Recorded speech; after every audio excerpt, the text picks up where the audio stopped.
Dalam episode belajar forex kali ini, kita akan membahas tentang aturan dan cara trading forex. Penasaran? Namun sebelum lanjut, pastikan Anda sudah subscribe channel ini dan nyalakan lonceng notifikasinya ya. Oke, bagi Anda yang masih awam, tentunya masih bertanya-tanya bagaimana sih cara bermain forex itu? Banyak orang yang menyimpulkan trading forex seperti ini. Beli mata uang di harga rendah, kemudian jual di harga tinggi. Padahal, tidak segampang itu. Untuk bisa melakukan jual beli mata uang dengan baik dan mencapai keuntungan atau profit yang diinginkan, trader butuh pemahaman mengenai aturan dan cara trading forex. Apa saja itu? Yuk kita bahas satu persatu. Yang pertama adalah mata uang diperdagangkan secara berpasangan. Jadi, bukan cuma pria dan wanita yang diciptakan berpasangan. Trading forex juga dilakukan secara berpasangan atau disebut pair. Dalam trading forex, kita akan melakukan jual atau beli mata uang dilakukan antara dua mata uang yang berbeda.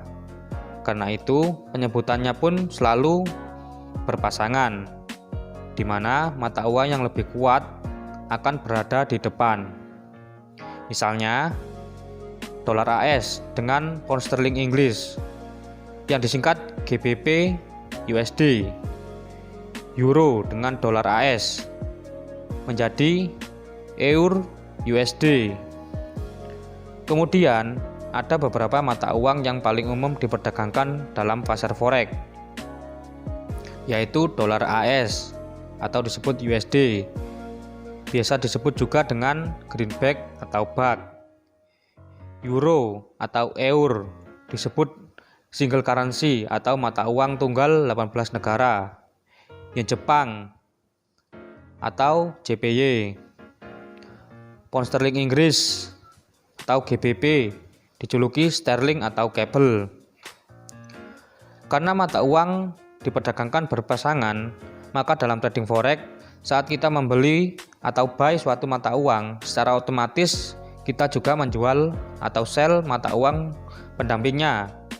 Misalnya, pada pair euro USD ini, mata uang yang muncul di depan tanda garis miring dikenal dengan istilah base currency. Sedangkan mata uang yang ada di belakang garis miring biasa disebut counter atau hold currency. Kalau kita order buy, maka nilai tukar memberitahu kita berapa yang harus kita bayar menggunakan hold currency untuk memperoleh base currency. Berdasarkan contoh ini, untuk membeli 1 euro, maka kita harus membayar sebesar 1.4746 USD. Sebaliknya, saat kita order sell, nilai tukar ini memberitahu berapa unit dari hold currency yang akan kita dapat saat menjual 1 unit base currency. Pada contoh euro USD ini, artinya kita akan mendapat 1.4745 USD saat menjual 1 euro. Yang kedua, dalam trading forex ada dua jenis harga. Pernahkah trader melakukan transaksi di money changer dengan menukar valuta asing atau falas? Kalau diperhatikan, di sana diberlakukan dua jenis kurs, yaitu kurs jual dan kurs beli. Sama halnya yang terjadi dalam trading forex. Semua kuotasi harga ditulis dalam dua harga, yaitu bid dan ask. Agar lebih mudah memahaminya, mari kita simak contoh pair euro USD sebelumnya. Harga bid adalah harga di mana broker bersedia membeli base currency dan menjual hold currency. Ini adalah harga yang kita pakai saat sell. Sedangkan harga ask atau sering disebut dengan offer adalah harga di mana broker bersedia menjual base currency dan membeli hold currency. Sedangkan harga ask adalah harga yang kita pakai saat buy. Dalam contoh ini, kita punya pilihan untuk sell euro pada harga 1.475 1.4745 atau buy euro pada harga 1.4746. Selisih antara harga bid dan ask ini disebut sebagai spread, yang merupakan salah satu bagian dari imbalan yang diberikan trader kepada broker. Kemudian selanjutnya yang ketiga, yaitu hitungan pergerakan harga berdasarkan PIP.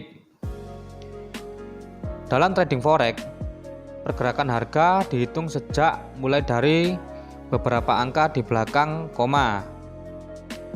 Satu pergerakan harga ini disebut dengan PIP.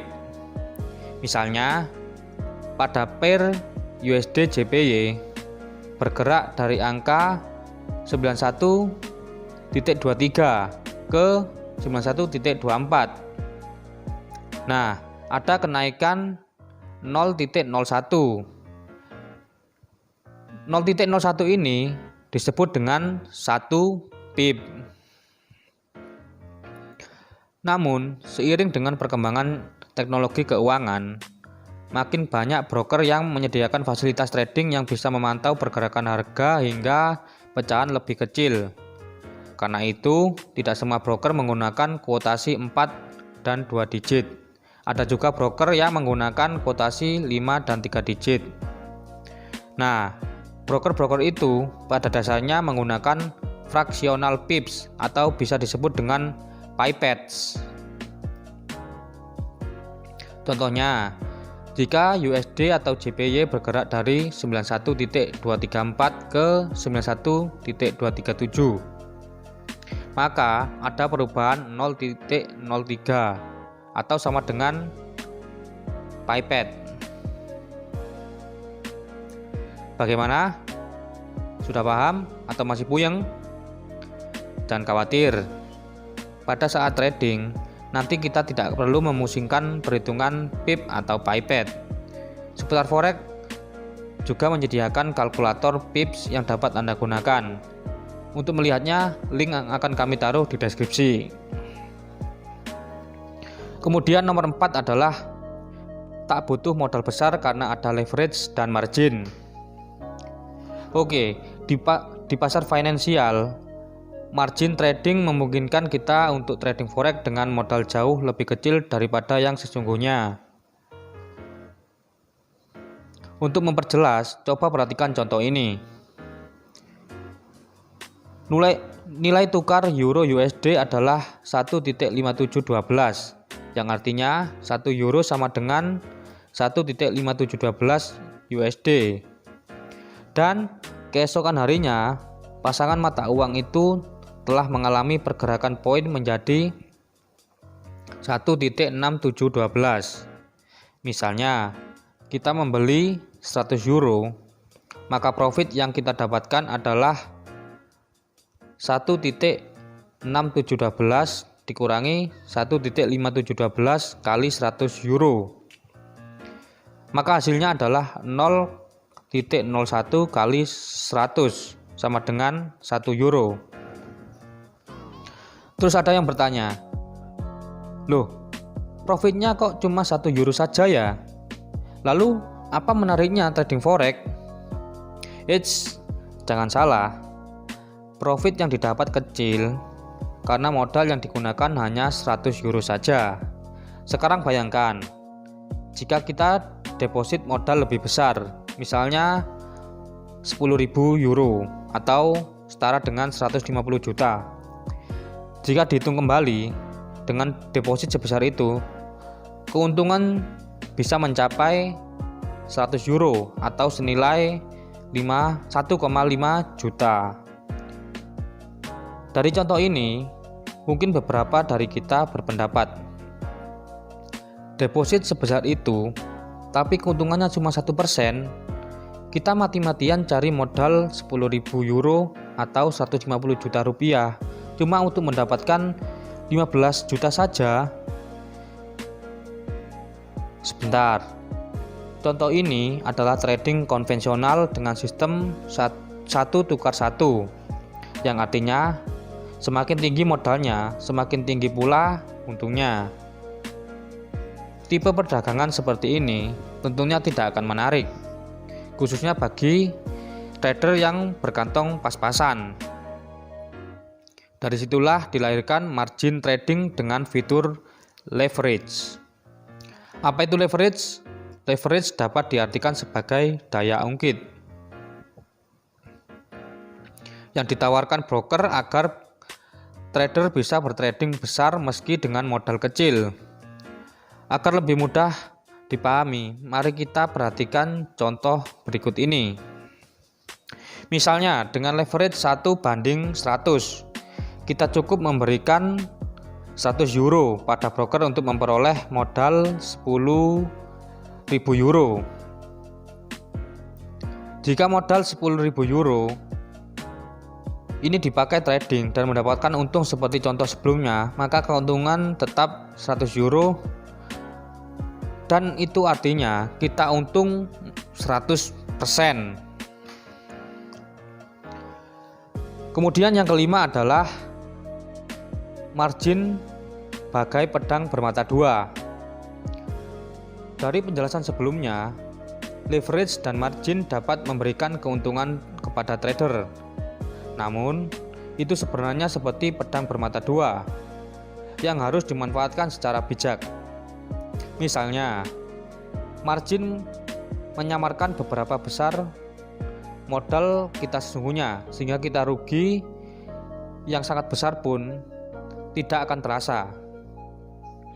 Umpamanya, seperti contoh sebelumnya, berkat margin 1% saja, kita hanya perlu mengeluarkan modal 100 euro dan untung 100 euro.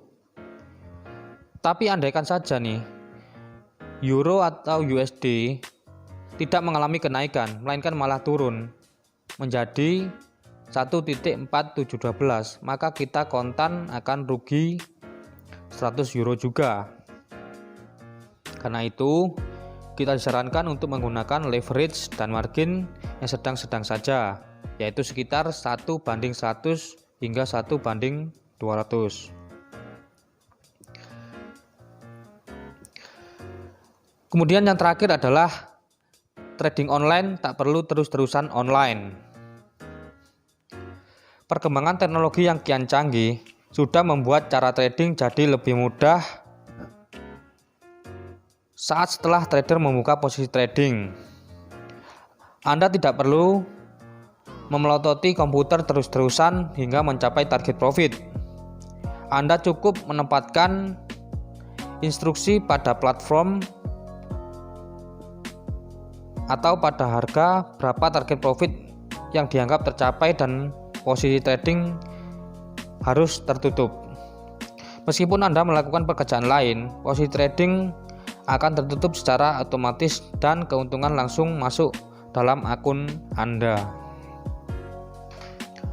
Oke, cukup sekian pembahasan mengenai aturan-aturan trading forex kali ini. Semoga episode kali ini dapat memudahkan Anda dalam belajar trading forex. Jika Anda menyukai video ini, silakan like, share, dan silakan berkomentar di bawah. Kemudian, jangan lupa untuk selalu mengikuti episode belajar forex terbaru dari kami dengan mensubscribe channel ini dan menyalakan lonceng notifikasi. Sampai jumpa di episode-episode berikutnya. Salam profit.